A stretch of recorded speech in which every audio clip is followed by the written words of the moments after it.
안녕하세요. 부자오빠입니다. 우리 김덕주님께서 슈퍼땡스 15,000원, 굉장히 통 크게 후원을 해주셨는데요. 먼저 감사하다는 말씀 드리면서 영상을 시작하도록 하겠습니다. 자, 오늘 내용도 사실 별거 없거든요. 주식이 별건가요?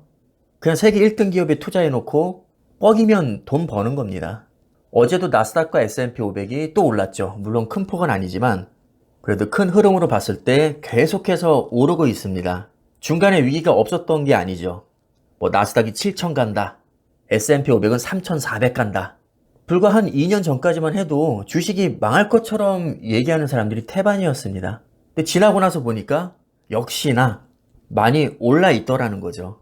나스닥이나 S&P 500이 왜 오를 수밖에 없을까요? 애초에 세상에서 제일 잘 나가는 기업들을 모아놨기 때문입니다. 자, 이미 이 지수에 들어왔다는 것 자체가 세계 탑 클래스 기업이라는 뜻이고요. 충분히 검증이 된 겁니다. 마치 이것과 비슷하죠. 오디션 프로그램 있잖아요. 뭐 슈퍼스타 K나 뭐 싱어게인 같은 거. 탑 10에 드는 사람들 보면 하나같이 노래를 다 잘합니다. 당연히 그럴 수밖에 없죠. 애초에 못하는 사람들은 진작에 떨어졌으니까요. 당연히 탑 10 안에 드는 사람들은 노래를 겁나게 잘할 수밖에 없는 겁니다. 그럼 그 노래 잘하는 사람들을 데리고 경연을 하는데 퀄리티가 떨어질 수가 없다는 거죠. 귀가 즐겁습니다. 자, 우리가 투자하고 있는 나스닥이나 S&P 500에 어떤 기업이 들어가 있을까요? 현재 세상에서 가장 핫한 엔비디아 당연히 들어가 있고요. 테슬라 들어가 있고요.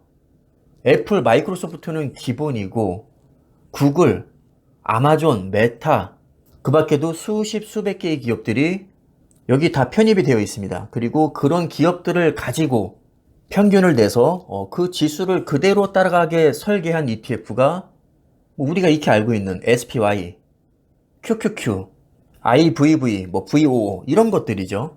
아, 난 한 배는 싱거운데? 그럼 S&P 500 같은 경우는 2배짜리 SSO라든가 3배짜리 U+가 있겠고요. 나스닥 100 같은 경우는 뭐 2배짜리는 QLD, 3배짜리는 TQQQ가 있겠죠. 우리가 바로 그런 종목들에 지금 투자를 하고 있는데, 자, 왜 이 종목이 망할 수가 없을까요? 왜 이 종목이 우상향할 수밖에 없을까요? 그동안 인공지능 얘기는 질리도록 했으니까 오늘은 클라우드 얘기 한번 해볼까요? 자, 클라우드 서비스. 한마디로 데이터 센터입니다.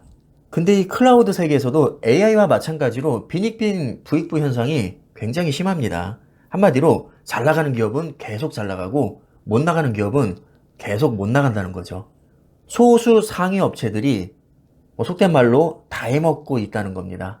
그리고 그 소수 다 해먹는 기업들이 대부분 나스닥이나 S&P 500에 들어가 있고요. 아주 높은 비중으로. 그러니까 성과가 안 좋게 나올 수가 없는 겁니다. 이게 어느 정도냐면 빅테크 3사가 전 세계 시장의 65%를 장악합니다. 이 3사는 어딜까요? 아마존, 마이크로소프트, 구글입니다.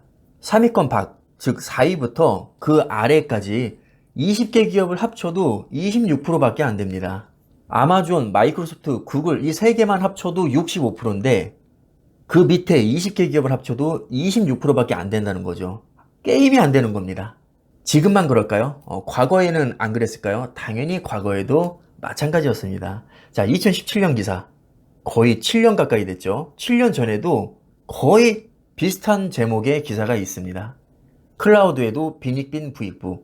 빅퍼 점유율만 커져. 자, 1등을 봤더니 역시나 현재 1등인 아마존 웹서비스. 2등과 3등이 마이크로소프트와 구글. 똑같습니다. 지금이나 7년 전이나 변한 게 없다는 거죠. 특정 소수 업체들이 다 해먹고 있다는 겁니다. 그럼 앞으로는 어떻게 될까요?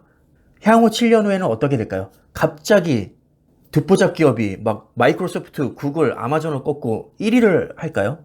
그럴 가능성은 거의 없다고 봅니다. 당연히 지금 다 해먹고 있는 기업들이 앞으로도 계속해서 많이 해먹겠죠. 아니, 무엇을 근거로 그렇게 단호하게 말하는 거야? 야, 아마존이 계속 잘 나간다는 보장이 있어? 아니, 영원한 1등이 어디 있어? 갑자기 세상이 바뀔 수도 있는 거 아니야? 아마존이 삽질해서 망할 수도 있는 거 아니야? 그럴 수도 있겠죠. 자, 그런데 아마존이 지금 뭘 하고 있는지를 보면 그런 말을 할 수가 없습니다. 제가 며칠 전에도 말씀드렸지만 아마존이 향후 10년간 데이터 센터에 얼마를 투자하면요. 140조를 투자합니다. 현재 클라우드 서비스 분야에서 독보적인 세계 1등 기업인 아마존이 향후 10년 동안 또 데이터 센터를 짓는데 140조를 투자하고요. 몇 년 안에 216개의 데이터 센터를 구축할 예정입니다. 근데 이거를 어떻게 이깁니까? 데이터 센터에 10년 동안 140조 투자할 만한 기업이 지구상에 몇 개나 될까요? 아마 잘해야 한두 개 정도 될 거고요. 그 한두 개조차도 마이크로소프트, 구글급 정도 되는 최상위 빅테크 기업일 가능성이 높습니다. 그 이하는 그만한 자본력이 없죠, 당연히. 그럼 그게 구글이 됐든 마이크로소프트가 됐든 아마존을 뭐 추월한다고 가정하겠습니다. 그래봤자 지수에 투자하고 있는 우리 입장에서는 뭐 마이크로소프트가 1등을 하든 아마존이 1등을 하든 구글이 1등을 하든 어차피 이 세 종목이 대단히 높은 비중으로 지수에 편입이 되어 있기 때문에 우리 입장에서는 무조건 개이득인 겁니다. 당연히 이 3사의 합은 조금씩이라도 계속해서 커질 테니까 지수의 가치를 끌어올려주는 거잖아요. 그래서 개별 종목보다 지수가 장기 투자하기에 편하다는 겁니다. 내가 클라우드 서비스를 보고 아마존에 몰빵을 했다면 만약에 아마존이 마이크로소프트나 구글에게 1등 자리를 뺏기면 큰일 나는 거지만 내가 특정 기업이 아닌 클라우드 서비스라는 섹터에 투자를 해놨다면 누가 1등 하든 누가 꼴등을 하든 그게 중요한 게 아니라 클라우드 서비스에 투자하고 있는 기업들의 총합이 중요한 거죠. 자, 상식적으로 클라우드 서비스 시장이 앞으로 커질까요? 작아질까요? 아니면 쫄딱 망할까요? 당연히 커질 가능성이 높습니다. 자, 인공지능은요, 10년 후에 지금보다 시장 규모가 커질까요? 작아질까요? 아니면 뭐 쫄딱 망할까요? 당연히 커지지 않을까요? 전기차 시장은요? 로봇 시장은요? 자율주행 시장은요? 스마트폰 시장은요? 커질 가능성이 높지 않을까요? 향후 유망하다고 하는 4차 산업혁명을 주도하고 있는 기업들을 거의 뭐 몽땅 모아놓은 게 S&P 500 지수인데 어떻게 이런 지수가 장기적으로 우상향하지 못할 수가 있냐는 거죠. 이건 말이 안 되는 거잖아요. 그러니까 제가 항상 말씀드리는 게 세계 1등 기업을 모아놓은 지수에 투자해 놓으면 타이밍 매매를 할 필요도 없고요. 뭐 시황 볼 필요도 없습니다. 그냥 시간에 투자하기만 하면 됩니다. 한마디로 그냥 뻑이면 된다는 거죠. 알아서 올라가게 되어 있습니다. 왜? 제가 앞서 말씀드린 그런 이유들 때문입니다.